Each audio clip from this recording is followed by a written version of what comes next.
Okay, a very good afternoon to all of you who have gathered today for this session, which I've been really looking forward to because I think the last time that we shared a stage was a few years back when we did this session on Italians in India. And I think you had mentioned at that time that you were working on your PhD, and after that you seem to have completed it in record time. So congratulations on that. Thank you.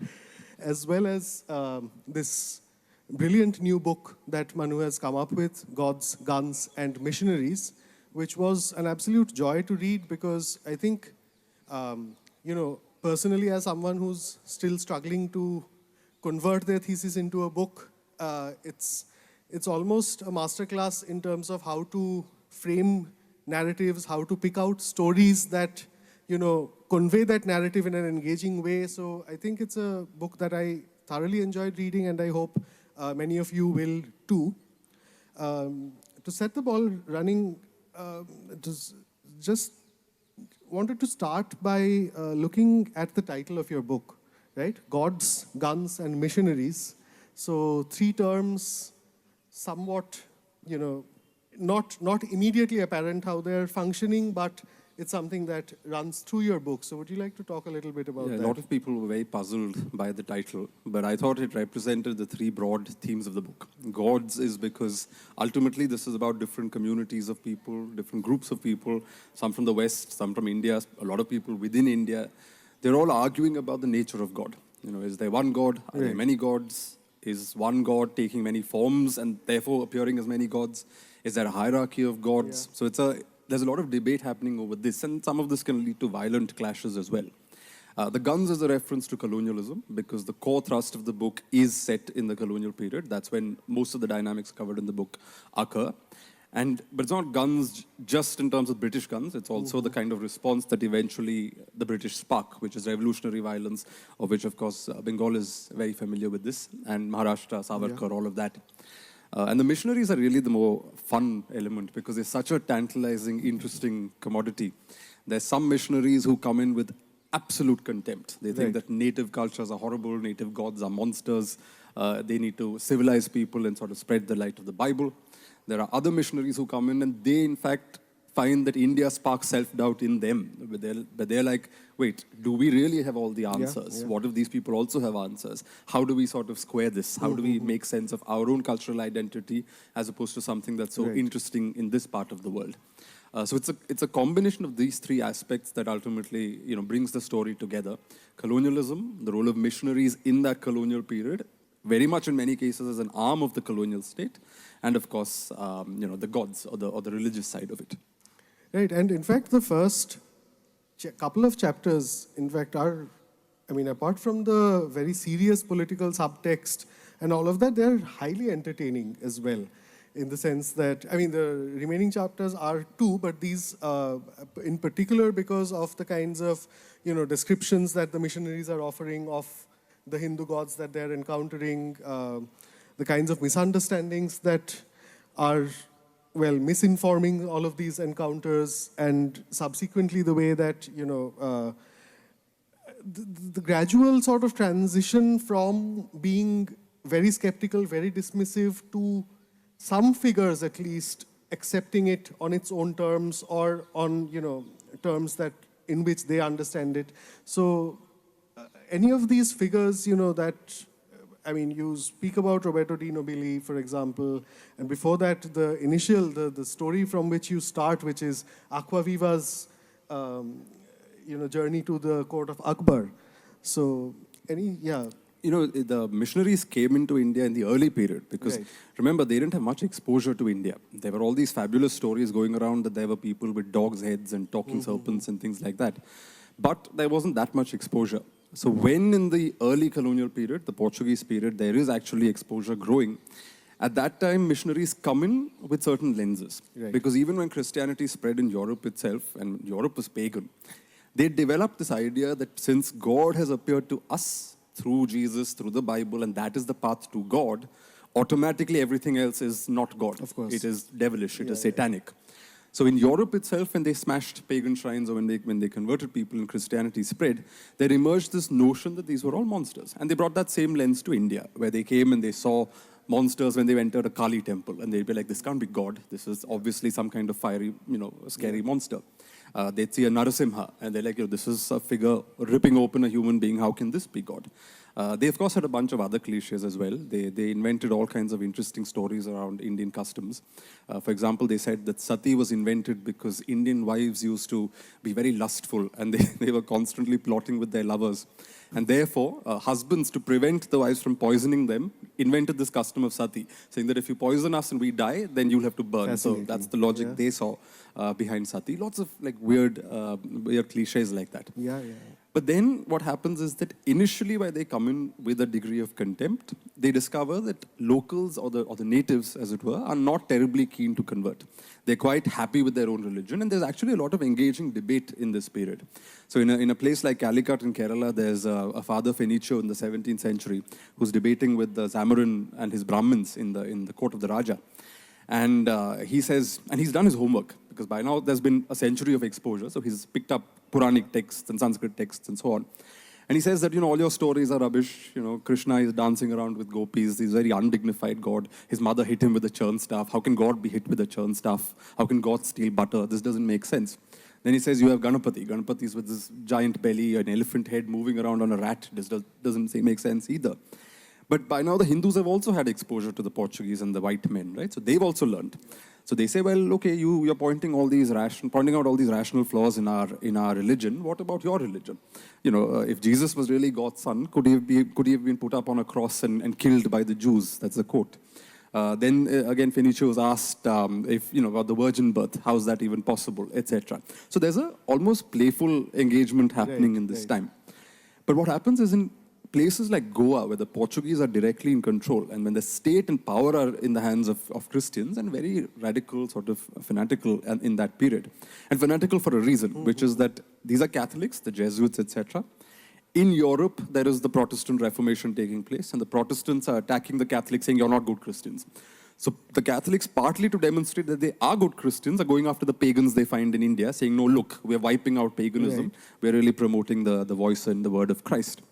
So that's why Goa has this very violent phase that takes place.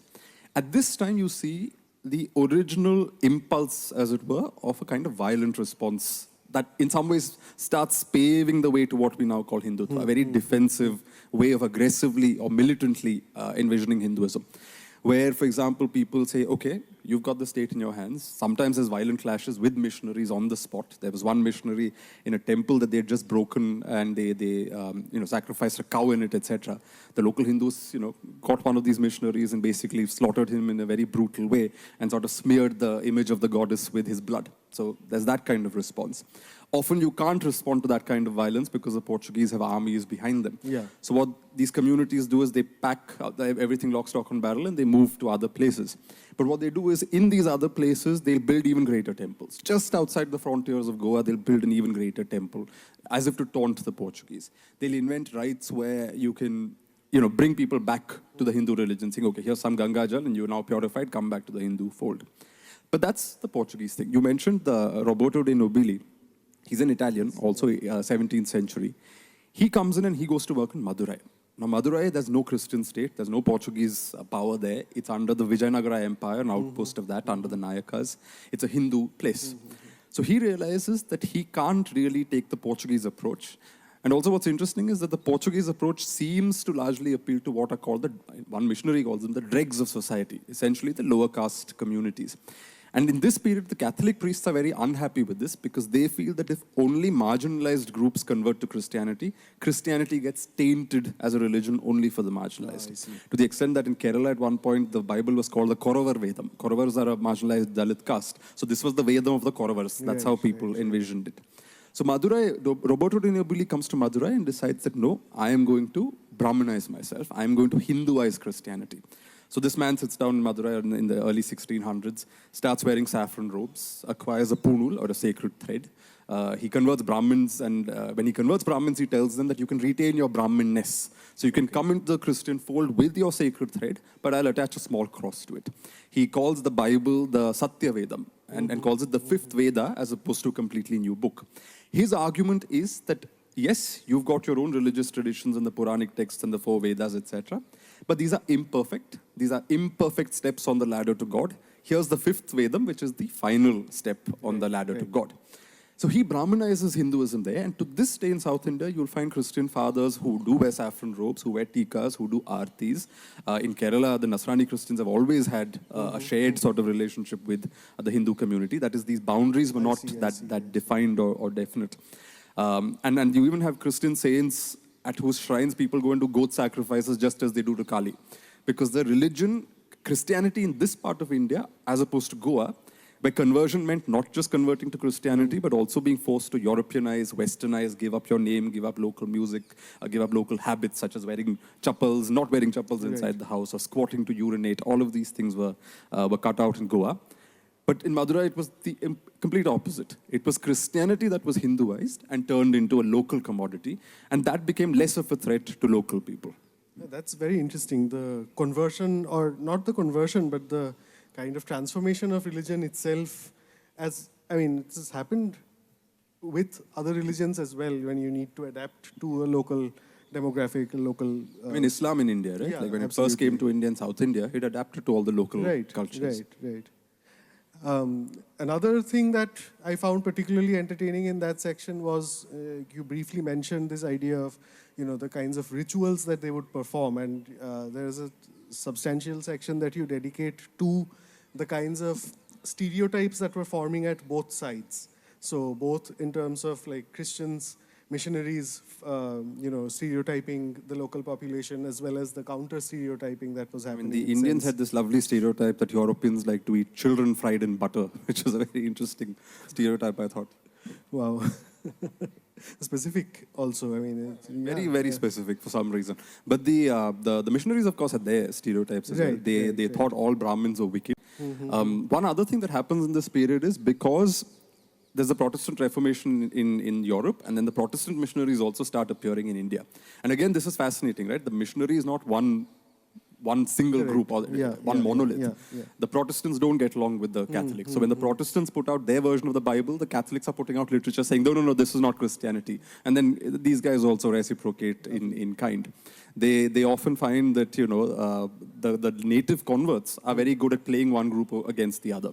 So one group of people will convert to the Catholic faith, and then they'll say, okay, look, we expect such and such benefits from you. And the Catholic fathers say, no, you have to come out of religious conviction, not because you're expecting something. And they say, okay, fine, then we'll go to the Protestants. And then they sort of play one group against the other. So the missionaries are also tackling some strange situations in India. And caste, that's the biggest sort of problem for them, which is that people are willing to convert, but they're not willing to give up their caste. So in the Catholic churches of South India, you actually have situations where the Brahmin converts and the upper caste converts sit in the front, and the Dalit converts are kept at the door. As late as the mid-19th century, we have records where a father goes and he refuses to let the Dalit Christians into the room. Roberto de Nobili himself refused to interact with Dalits. He, in fact, didn't interact even with white people, even though he was white, because he said that I am now a Roman Brahmin. So he goes to Goa at one point, and he's having dinner with his Portuguese superiors, but he refuses to sit with them at their table. He's sitting on the floor eating a vegetarian Brahmin cooked meal out of a plantain leaf because he says, I am an Italian Brahmin. I'm not play acting. I've internalized this idea because that's the only way I can save the Hindus. And how is, say, the Vatican responding to this? Is there acceptance of this kind of transformation? There is, in fact. At one point in Nobili's time, there is great acceptance. His local people are not very happy with this strategy of what is called inculturation, acting as per local culture. But you find that the Pope in Rome is more than happy to support it. Of course, in the next century, they flip back. They say, no, this is not acceptable. You have to Europeanize. But by then, it's too late. The local Christians are not really listening to what the Pope is saying from the Vatican. So there is a kind of change that is happening as the East India Company is growing in power, right? Your story starts in the late 15th century.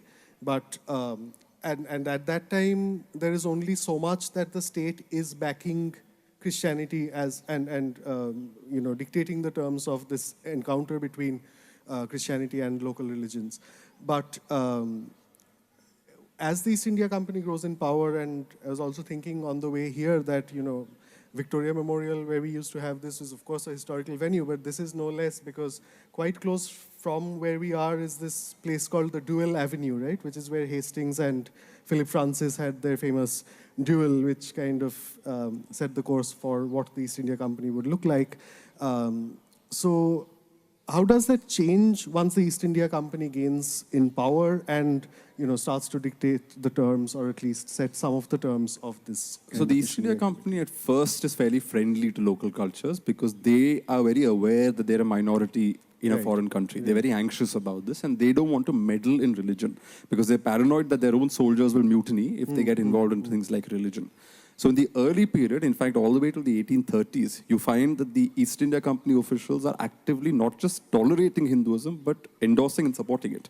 You have cases where in Madras, up to 7,500 temples are managed and overseen by company officials who've essentially slipped into the boots of Hindu Rajas. Right. When they seize Pune from the Peshwas, they keep up local traditions such as blackening the face of convicts, giving gifts to Brahmins, having dakshina and all of that. Jagannath Temple as well. The Jagannath Temple is a wonderful example where when the British East India Army, conquers it from the Marathas, the priests of Jagannath write a Sanskrit letter to the Governor General saying that, oh, till you came, we were suffering under who? The Marathas. Now that you've come, we are saved and we hope forever that Jagannath continues under your protection. And they write this in Sanskrit. One of the images in the book is of a Brahmin doing puja to the flag of the East India Company and sort of sending them off to battle with his blessings. Company officials are going around smashing coconuts in temples. They're escorting deities in temple processions. You have cases where they make massive donations. There's Thomas Munro made a donation at Tirupati. In Madurai, there was a guy called Roose Peter who donated some jewels to the goddess, which are still brought out in procession and puja is done to them even now. In the Padmanabha Swami temple in Trivandrum, Colonel Munro has made donations. Yeah. And after reading this book, people have started emailing me saying, with little bits of trivia from their little towns. So someone emailed me saying that their town called Bhavani, there's a place where there's a temple, again to a goddess, where an East India Company official donated I think a silver or a gold palanquin or something to the deity. Wow. And even now that palanquin is brought out and again, pujas are done to it as part of the rituals in the temple. Because there are multiple British voices at this time, like Mount Stuart Elphinstone, Thomas Munro, John Malcolm, who feel that the Indians have their own systems. We are interlopers from outside, so we will very halke se govern them from above, but leave them to their own devices otherwise. But what's happening is there's pressure building up at home.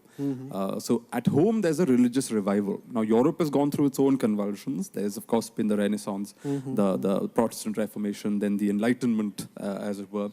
And this, in the 18th century, intellectuals made this whole fashion about rationalism and reason, and there was a anti-religious kind of intellectual movement. Then there's the Industrial Revolution. And Industrial Revolution also brought about changes in class dynamics. It brought about changes in how, who was in control. People started feeling they were losing control, etc. And in this sort of general churn, there was a new religiosity that took form.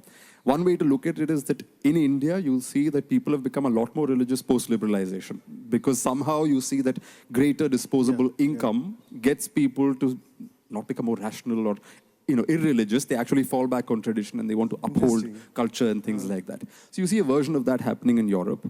And also historical events. They think that they lost America because God was no longer with them because they had looked away from religion, etc. So because of this religious revival, there is now pressure on Parliament in Britain saying that you must allow more missionaries into India. You must civilize the native. It is not your job to be the wet nurse of Vishnu. It is not your job to escort deities. It's not your job to smash coconuts in temples. Your job is to support the Christian faith. Questions are being asked that, how is it that you patronize Brahmins of these pagan cults, but you don't allow Christian fathers into the country? So now, 1813, Parliament receives a record number of petitions and there's pressure, and finally missionaries are permitted access into the country. It's still a push and pull. Local officials still have discretion so that if a missionary creates some kind of social turmoil somewhere, they can be expelled from there. But by the 1830s, there is real pressure and the missionaries are given full and free access to India. You have one of those governors general at that time making this last-ditch attempt to prevent this, where he says, we're not protecting the temple because we actually care about them. Think of it as protecting a brothel from burglary. Because the thing is, just as you protest to protect a prostitute, we don't endorse prostitution, but it is our duty to protect the prostitute and her brothel. So that's our approach to Hinduism. But it doesn't work, and the missionaries have a there's a large influx of missionaries into the country, and they're going out into different places, they're going out to melas, they're going out to religious sites, and actively propounding the Protestant Christian faith.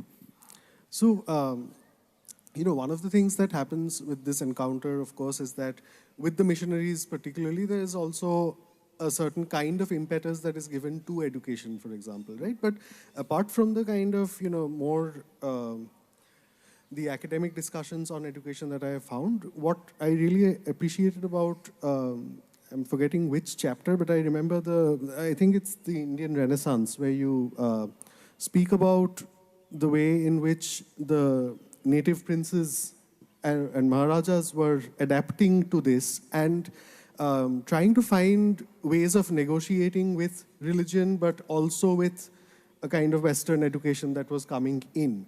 So particularly, I think Sarofji is a fascinating story that you tell. He's a very compelling figure, because usually when we think of Hindutva or a kind of Hindu modernity, which is politically activated, it's a reactionary one. Right. What you see with contemporary Hindutva, etc., it's a reaction, it's a defensive sort of stance that it's taken, saying we are under siege, we must fight back. That's kind of the attitude it takes.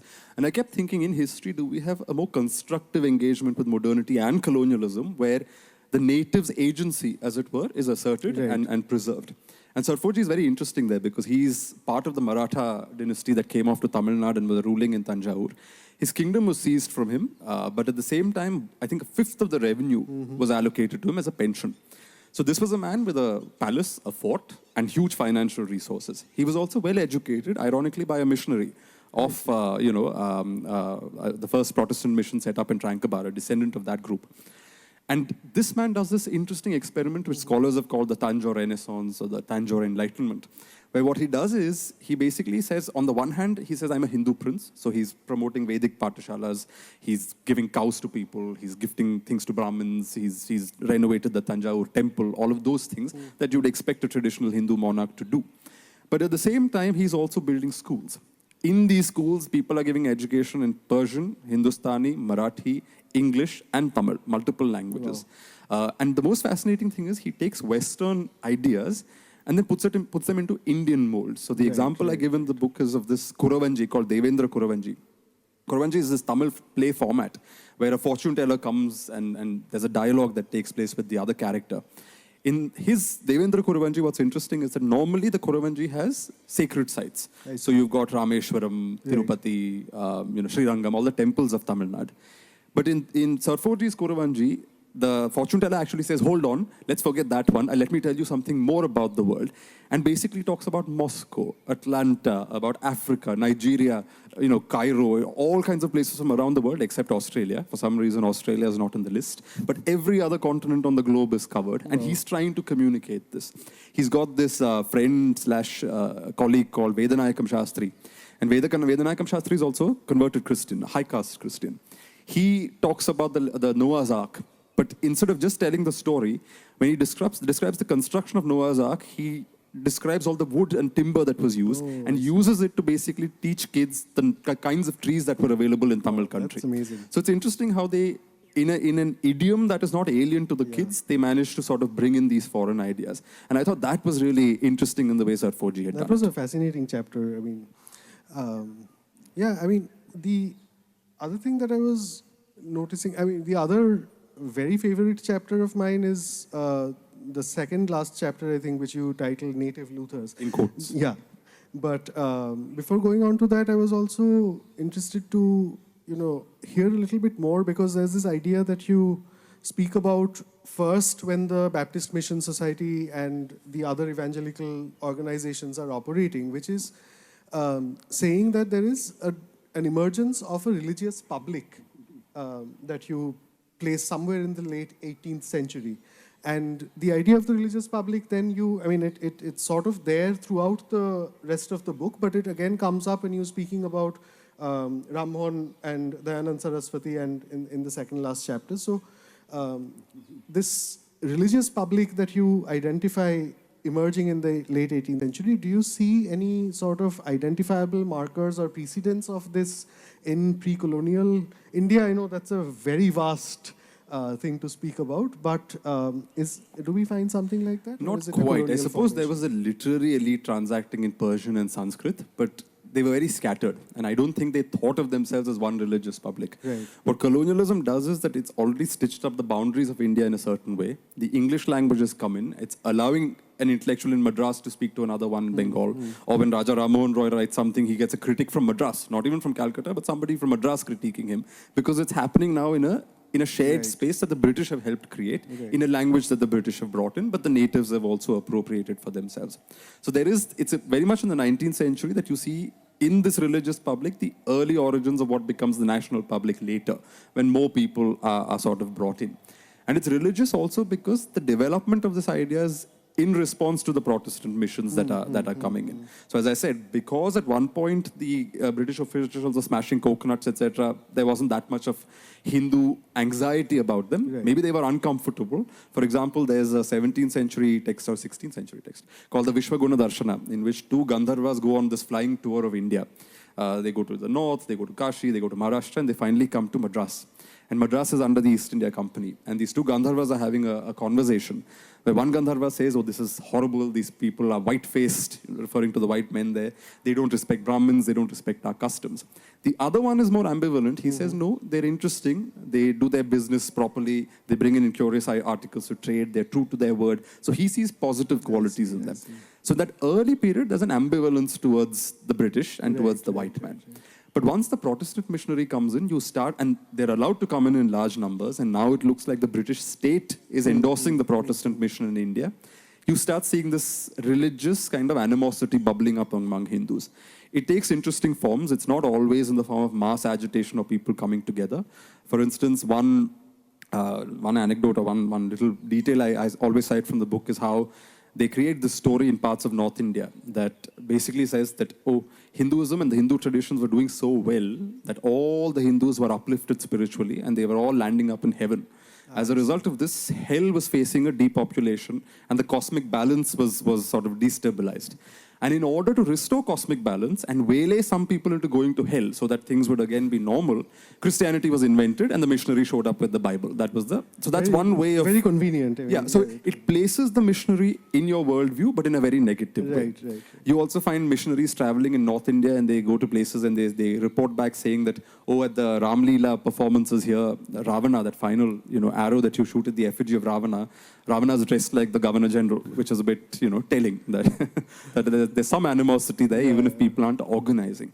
But by the 1840s, you actually find the first, at least the one I've seen, the first written critique of colonial rule by an Indian, a young chap in his 20s called Bhaskar Pandurang. Years before Dadabhai Nauroji, years before the Congress, he writes 6 letters anonymously to the Bombay Gazette. And in these 6 letters, he critiques British religious policy, he critiques their political policy, he critiques economic policy. He says that you say that you brought stability to India and, you saved us from marauders. At least marauders came once in a while and sort of attacked us and plundered us. In your case, you've created a sophisticated system of extraction where every day you're sucking something out of our country. He says that conversion, at least in the time of the Mughals, if you converted to Islam, you would gain something from it. You'd become part of the ruling elite. But with you, if we convert to Christianity, your racism prevents us from achieving anything. So why should we convert? So he has this in the 1840s, this 20-something-year-old kid who dies, I think, by the time he's 26. He becomes this interesting voice that's writing in an English paper and critiquing the British. So here you start seeing there's clearly some overlap between that religious animosity and what would become a national public.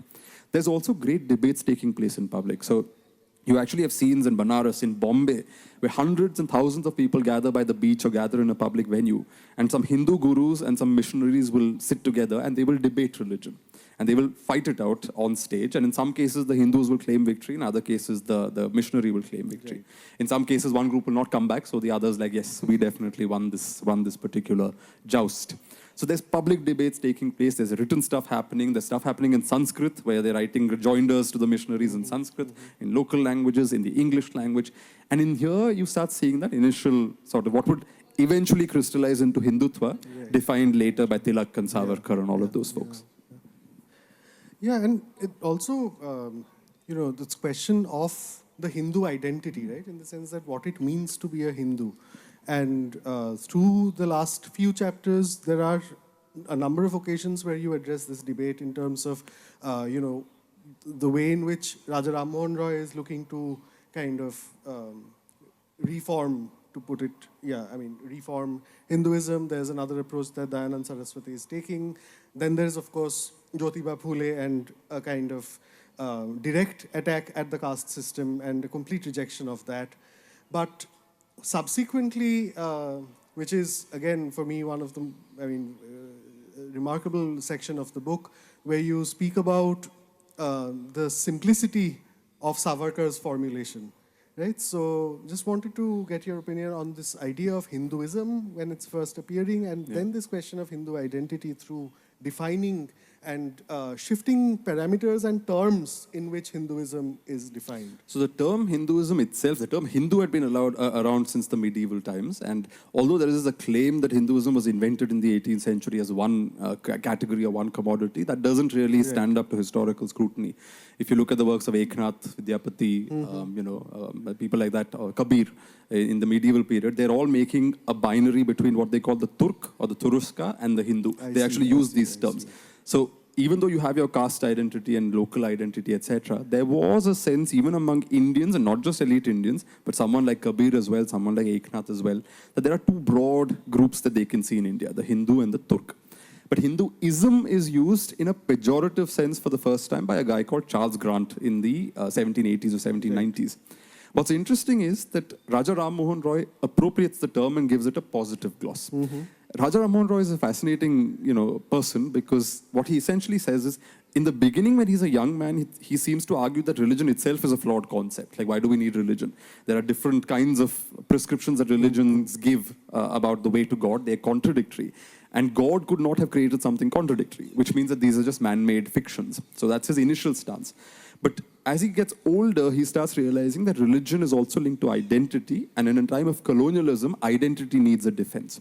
So Ram Mohan Roy's Hinduism is a kind of reformed Hinduism. He appropriates the term Hinduism, but he also takes in that Western lens. Just as the white man has this belief under the Protestant rule that there was original Christianity, corrupted by the Catholic Church, reformed by the Protestants, and therefore you have reformed Christianity.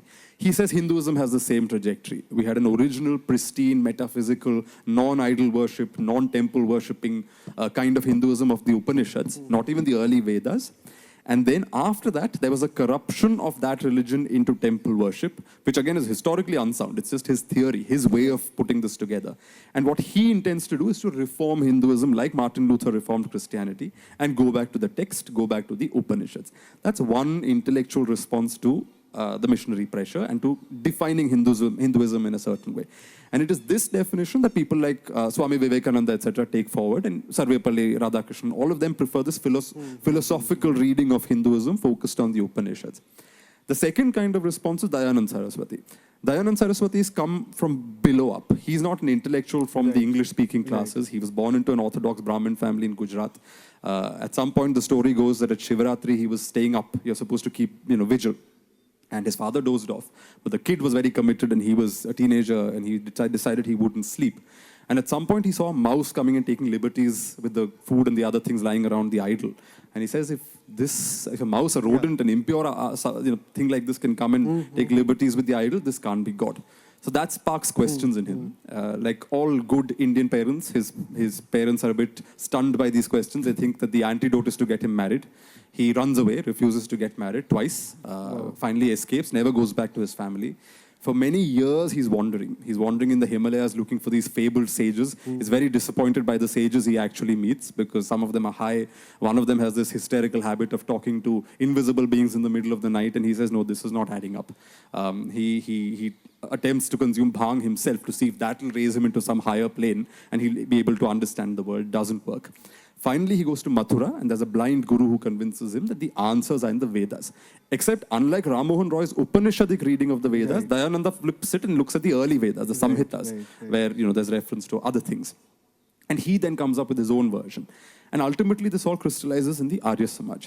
But what's interesting about Dayananda is that while Ram Mohan Roy had an intellectual response for Hinduism and to sort of sculpt out and define Hinduism, Dayananda, in many ways, is the grandfather of Hindu nationalism because he aims for mass mobilization.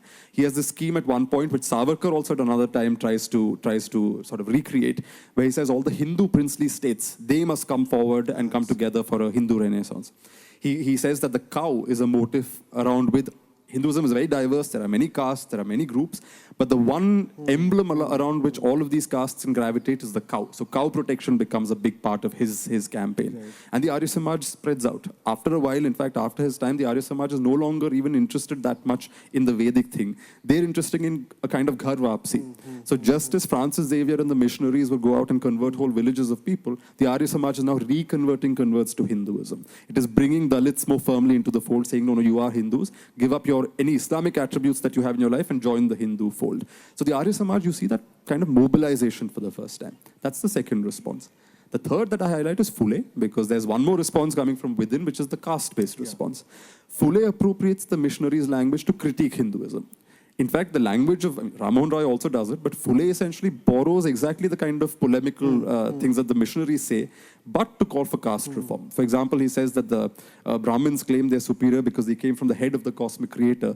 And in a dialogue or a line that today he'd probably land up in jail for saying, he says that, oh, does that mean that the head of the cosmic creator was a uterus? Does that mean that the cosmic creator menstruates through the mouth? Pillai said things like that, wrote things like that, because he was really holding up a mirror to the Brahmins and saying this is not going to work. Caste has to go.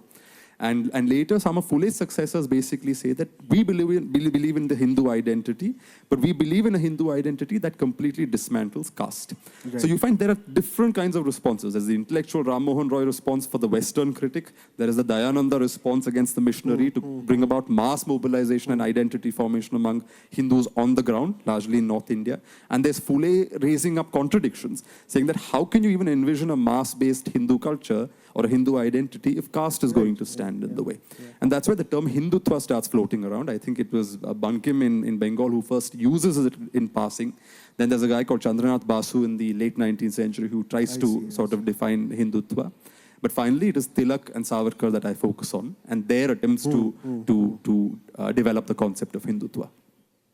Yeah, and I think one of the most powerful sort of statements that you make towards the end of the book is also, firstly, I really appreciate the fact that it's a very serious engagement with Savarkar. I mean, of course, we know that there are camps, either valorizing or dismissing, but to seriously engage with it and to see that the historical narrative that he is proposing is in fact founded upon a very ideologically driven version of how he, or what he considers historically relevant to the, lineage that he devices, I genuinely appreciated it. But it's also, agreement, disagreement aside, it's also this simplicity of his definition, right? I mean, when there's so much that is going on in terms of, how to define the Hindu identity, there's something immediately, accept. I mean, his preceptor Tilak struggles, partly because Tilak, so much for his love of nationalism and so much for wanting to make the Hindus one community,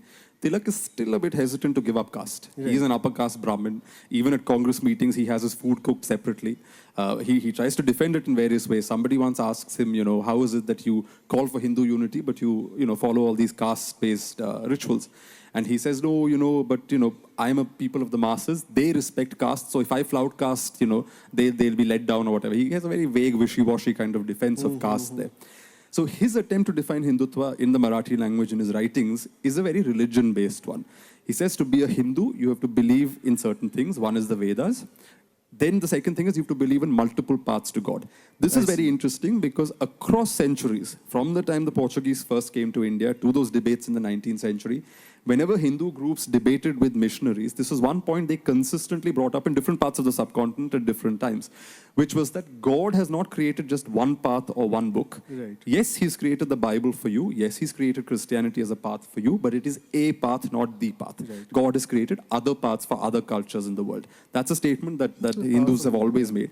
In a sense, not because they were large-hearted, but because Hinduism itself is so diverse. There are so many paths within Hinduism that formula made sense to them even in their engagement with the missionary. So Tilak says that this is another parameter. But and then cow worship, that's another thing that he highlights as necessary for Hindutva to be defined. But the problem is that even if you look at the census reports, there are people who eat beef and do not venerate the cow. There are Hindus such as the Veerashaivas whose texts are anti-Vedic and do not respect the Vedas. So what do you do about these peripheral groups? They all fall out of the bracket. That's where Savarkar scores something of a conceptual triumph. You don't need to like Savarkar to see the advantage that he was able to bring to this conversation, where he says, forget religion, forget all of that. Hindutva I will define with simple parameters, two primary parameters. India has to be your fatherland and your holy land, by which he means that you must have descent from Indians, and ticking one box alone won't work, because if it's just descent, then the local Christian and Muslim can also claim to be Hindu. If it's just holy land, then the Buddhist from China can also land up saying this is our holy land and we are also Hindus. So it's a combination of both. What it does is that all the diversities within Hinduism are accommodated, and even groups like the Jains and Buddhists, because their holy lands and fatherlands are in India.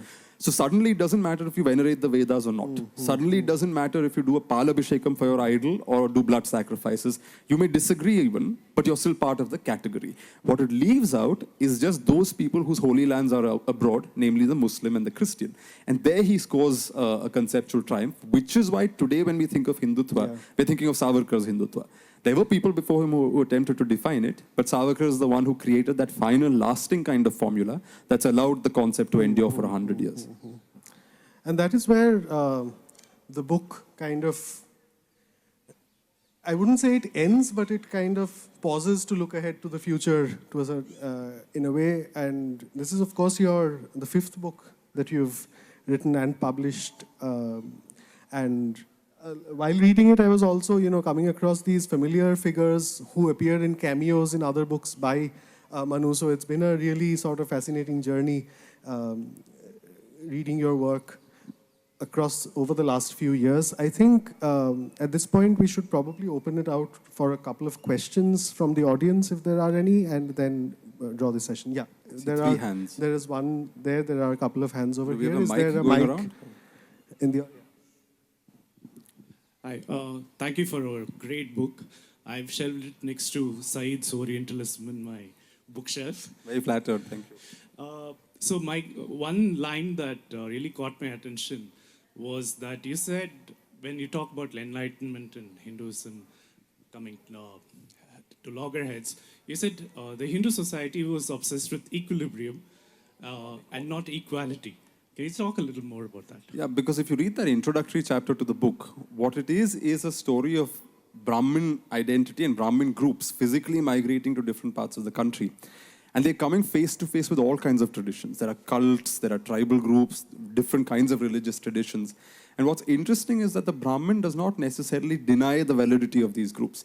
He says, fine, and you find local cultures being co-opted. So there are academics who basically argue that Vishnu's, the 10 avatars, many of those avatars were independent deities who were co-opted into the frame.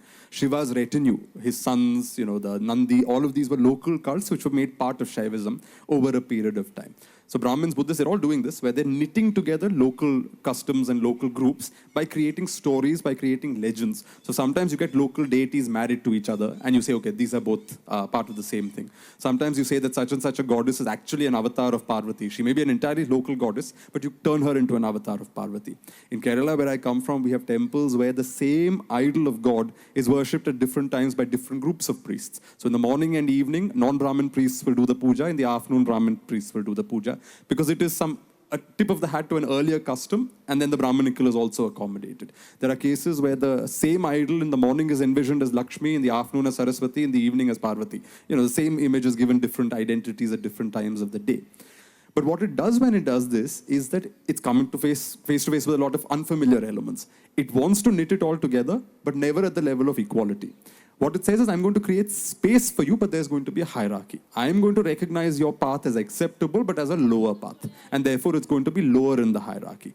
Something else that sits more consistently with the Brahmin ideology is seen as higher in the ladder. So it creates this system where, because we're such a diverse country, trying to create equality would in some ways wipe out that diversity. Whereas maintaining all that diversity meant maintaining equilibrium between all those diverse groups, even if it came at the cost of equality. There's a hand up over here. And there's one there as well, that side.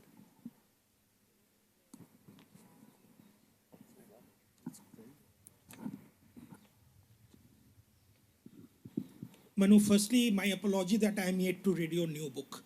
But as I have been reading you for last few years, one thing what I can conclude that you are one of the rarest of the rare historian who always go for academic history. You have never gone for populist history.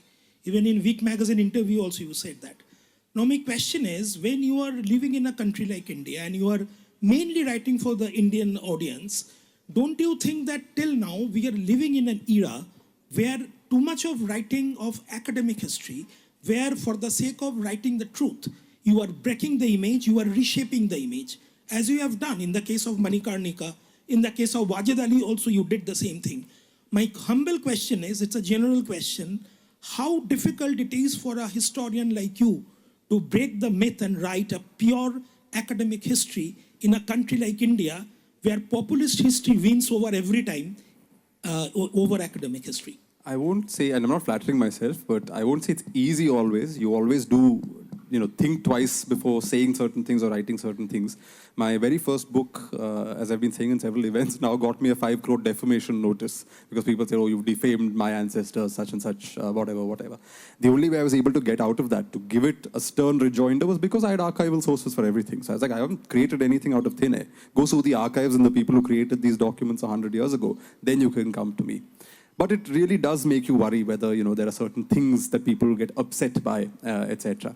Because you see, history is not just an academic study, right? Like political ideologies depend on specific ways of interpreting history. The same event will be interpreted by one political party one way, another political party another way. Different segments of society look at historical events differently. The battle of Bhima Koregaon in Maharashtra, one group of people will see it as the defeat of an Indian army at the hands of a colonial army. But Dalit communities in Maharashtra celebrate the event because the British army had a lot of Dalits in it. And they see it as the victory of a Dalit army against a Brahmin ruler's army, and therefore they see it from the prism of caste. Both interpretations are valid if you look at it from their respective prisms. So my job really is to understand both prisms and explain it to readers. But sometimes what happens is that you end up puncturing certain myths and ideas people have around history, and which are very emotional ideas that they have around history. But you have to take that risk. There's a representative of my publisher here. This was the first book that in my life, 10 years I've been publishing. Before it even went through the editorial process, it went to a lawyer for a legal read. And the lawyer came back with corrections and suggestions for every page. To be fair, my publisher did not impose anything on me. They said, look, she's just doing her job. It's up to you now to decide how much of this you want to accept and how much you don't want to accept. And I only made 2 minor changes where, even though it was a quote, it was very violent, sort of blunt language. And somebody was definite to get upset or offended in India. So as I said, I'll paraphrase it and remove that quote. So I've had to make 1 or 2 changes like that. But it gives you a sense, right, where even publishers are forced to send books on sensitive topics for legal reads. It gives you a sense of how, as a country, we operate when it comes to history. But again, we have to do our job. And then if we land in trouble, we'll see it then. We'll cross that bridge when we get there. It's scary because this is almost self-censorship before the public That is what is censorship worrying. happens. Right? That is what is worrying. You start censoring even as you're writing. Yeah.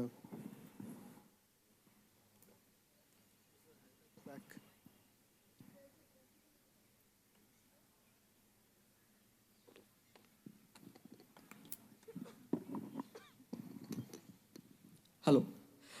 Thank you, sir, for writing a tantalizing book on this subject, especially an enigmatic subject and the title, much more enigmatic, Gods, Guns, and Missionaries. Actually, my question is two-pronged. First is about a literature, a very Anglophobic and a kind of a literature filled with hostility against Indians, and especially the term Hindus, but not Hindus, but Hindoos, Hindus. So, is this kind of literature, is it intentional? For example, I'm particularly referring about James Mill's 5-volume, The History of British India. In the preface, James Mill openly professes that I have never visited India. I don't know the languages of India. He calls it a judging history. Yes. And it's a very concrete kind of history for the British. And even as a matter of fact, the persons who visited India as the officers of the East India Company, they had to refer this book thoroughly. And they copiously read this book. So how that thing adjusts into the consciousness of a British East India servant? And most importantly, the debate which was going on in India, which was led by the Orientalists and Evangelicalists. For example, Sir William Jones on one side and Horace Hayman Wilson on the other. So how they were doing the debate in India, which propagated and shaped the Hindu identity in India. And the second question is that yes, it's a two-pronged question. Very detailed. So the second question is that the role of missionaries. On the one hand, on the one spectrum, we have the Srirampur trio, William Ward, Joshua Marshman, and William Carey. On the other hand, we have French missionary like Abbé du Bois, who was actually called as Swami by many Indian persons. So the Srirampur trio suggests that, women were emulating in thousands and thousands of number. And Colonel Elphinstone, the Governor General of Bombay Presidency, thought that, okay, what the hell these people are writing? Yeah. Nothing is happening in our constituency. So what is happening in this regard? So, short answer, read my book, because all of these people you mentioned are covered in the book, whether it's William Jones or Abbé du Bois and all of those people. But yes, these words have a life of their own. The word Hindu was used, as we were discussing earlier, in a pejorative sense first. But what's interesting is that throughout the colonial period, the colonized person is not a passive subject, just accepting concepts thrown at him by the white man. The colonized subject has agency. They are creatively seizing the word and reinterpreting it and giving it a completely new gloss. For instance, the English language, when it was first brought into India, the idea was that it would create Sarkari Babus to support the British Raj. But what happens, Indians own the English language. They empower themselves first by working in the British bureaucracy, then becoming lawyers, learning that conceptual language of democracy and rights, and using that as a weapon against the colonizer.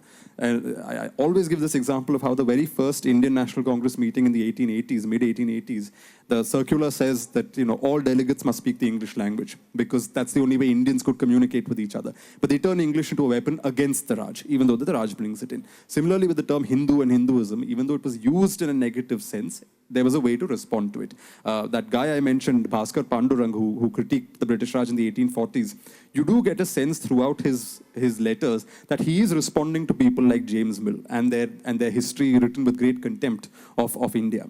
And as you said, despite James Mill never having visited the country. These books did have tremendous influence on officers. This was one of the reasons also why officers moved away from sympathy towards local traditions and cultures and religions and became more and more hostile and more distant. And these all feed into ultimately what becomes the 1857 rebellion. There is a sense that the officials are no longer listening to our grievances. They've turned their faces away from us with a degree of contempt. And the people on the ground can recognize it and they respond to it. So you see that a mill ultimately has a consequence after a couple of decades in the way this eventually filters down. Your second question was on the Orientalists.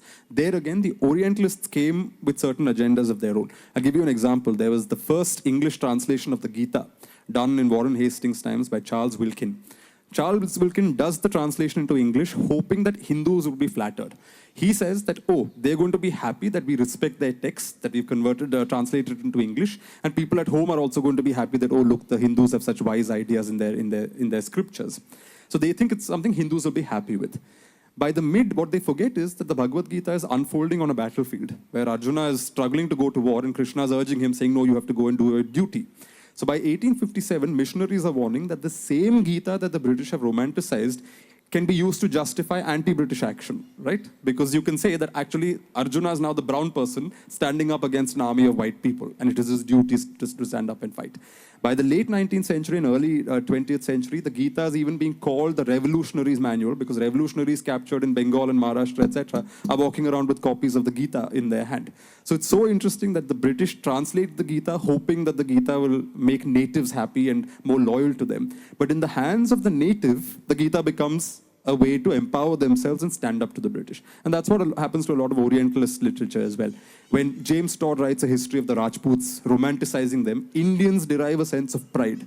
And pride directly feeds into a sense of nationalism. So just because the British did something, you must never forget that the Indians, in the way they responded to it, responded in a way that they used it for their own purposes. So thank you. Sorry, yeah. I thought there was one more question. Do we have time for one more? Yeah, okay, we can.